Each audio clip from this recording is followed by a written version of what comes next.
Hey, just a little disclaimer before we start. I kind of skip around from topic to topic here, but I was doing this video literally as they were streaming so that I could put this out as soon as the stream ended for you guys so that you could get the news right away. So stick with me, watch the whole video. I skip around from topic to topic as they talked about it, but there's a ton of info in this video. What's going on, YouTube? That boy back with another video, another news video. Now, for those of you that don't know, Ronnie 2K was streaming with the one and only Smoove over on Twitch just now, and they talked a lot. It was kind of like a Q&A, and they kind of talked a lot about 2K19 and some new news. So I figured I might as well bring that to you guys because I'm assuming a lot of you did not want to watch the stream. Okay, but I got some notes here so that I can give you guys kind of the the quick information. All I ask is that you go drop a like for me, no big deal. And let's get right into it. So the first thing we will say is double archetypes are confirmed. We basically knew that, but it wasn't 100 million% sure, but it is now. Double archetypes are confirmed. Next thing, right when you get the game, you're allowed to upgrade your player to 85 overall, just like in 2K18. It will cost just about 190,000 VC. So those microtransactions that a lot of us thought would be going down seem to have stayed the same for the most part, because that's just about what it costs to upgrade your player to 85 overall on NBA 2K18. And yeah, so even if you pre-order the game, the Legend Edition or the Special Edition, whatever it's called, you're not going to have enough VC to max out your player. So either you're going to have to buy more VC, or you're going to have to wait, earn VC before you can upgrade them all the way to an 85. So I don't know how we feel about that, but let's move on.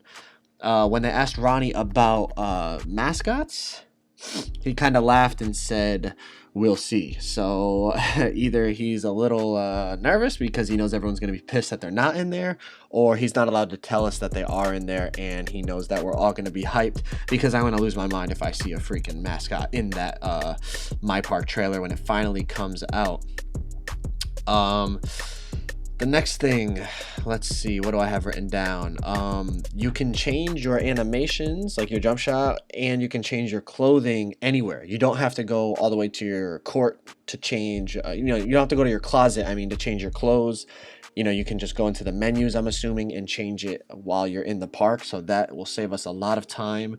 And that is that's a beautiful thing, because that was one of my pet peeves about NBA 2K18. They're really hyping up the park trailer, like saying how amazing it's gonna be, and like just that it's gonna be like, they're saying like, oh, we save the park trailer every year because it's like the biggest thing that we have. It's like the most amazing thing we have, which is interesting because do they really have more people that play my park than my team? I thought my team was like their biggest thing, because it's like they always drop my team updates, so you would think they would update the thing that makes them the most money, that's the most popular. They would update it the most often, but I guess maybe not. I guess maybe park is bigger. I don't really know that. So I guess they're saving park for last, which is good. They also confirmed like the stage, the anti-up, whatever you guys call it. I call it the stage, but they confirmed that is back, so that is good news. The next thing they talked about was pure Playmakers, and they have 7 Hall of Fame badges. 7 Hall of Fame badges, pure Playmakers, and they're the only build that gets Hall of Fame ankle breaker. So I guess that means even like your playmaking shot creators and your pure point forwards and stuff are not getting Hall of Fame ankle breaker, according to this, what they talked about in the stream. So that's interesting. 7 Hall of Fame badges on a pure Playmaker, that's a lot, don't you think? The most anyone got this year was 5. Well, not including glue hands and all that crap, you know what I mean? I'm just talking about real badges. Like real badges that suit your playstyle and whatnot. What else do we have here? Smoove said the only time I broke ankles was when I was in Takeover. So I'm not saying that's the only time you're allowed to break ankles, but it sounds like ankle breakers are toned down a lot. But also no disrespect to Smoove, but I feel like he's not like, he's not Steezo. He's not like Cole the Man. He's not one of these top dribblers that take ankles all the time. So he wasn't really like, also I'm sure he didn't get to play the game a ton, so it wasn't like he had a ton of time to work on the combos and things like that. So hey, that is what it is. What else do we have?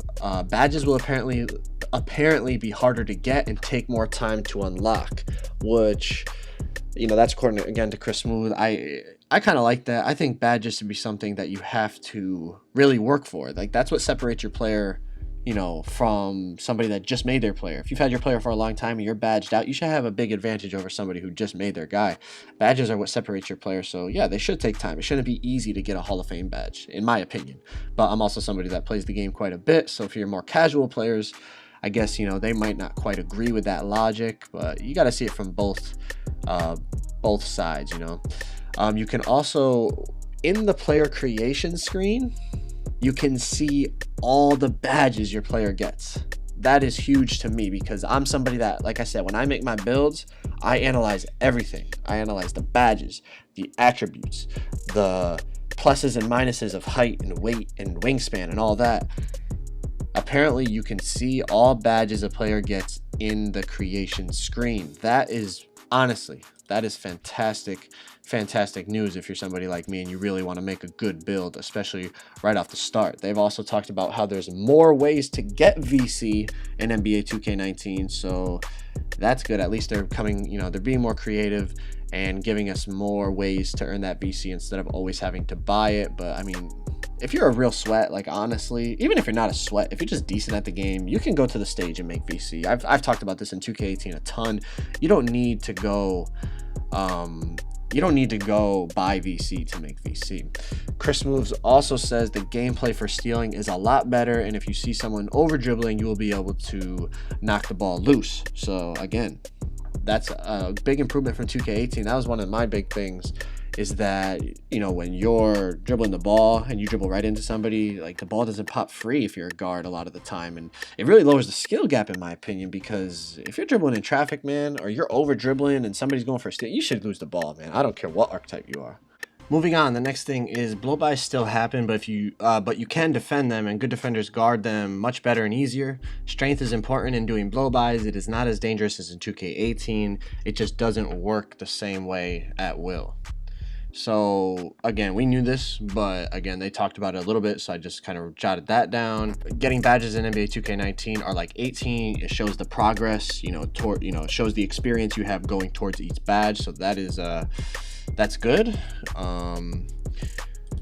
Earning badges in the park is still there, so you can do that. It's not like you have to grind mycareer to get your badges either. They also talked about how picking defensive archetypes doesn't completely ruin your offensive abilities. You hold down X to skip cutscenes in NBA 2K19. It asks you to skip the prelude or not before playing, so you can skip the entire prelude on your second, third, fourth, fifth, so on players.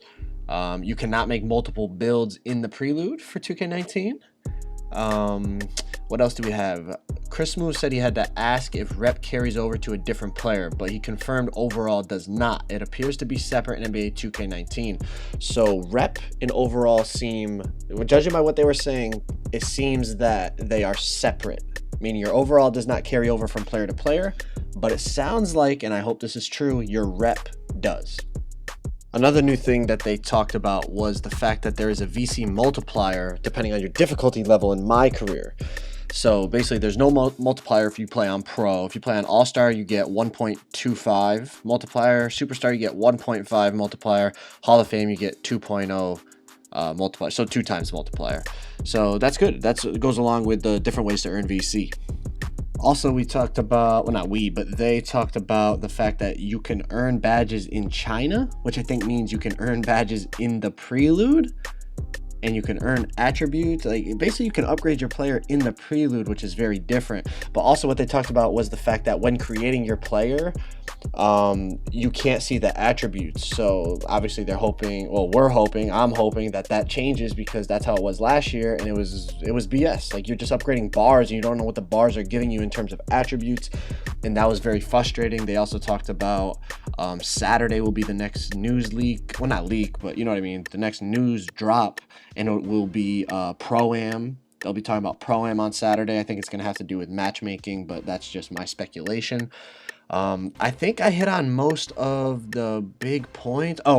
They talked about how the prelude is going to be longer. Like last year, whatever, it took like 45 minutes. They're talking about now the prelude is like, Ronnie saying if you don't like no life it and play it every hour of the day, it will take you a good chunk of time. Like, it will eat up a good chunk of time until the actual game drops. Now, I mean, they said Legend was going to take a lot longer than it did last year, and that certainly wasn't the case.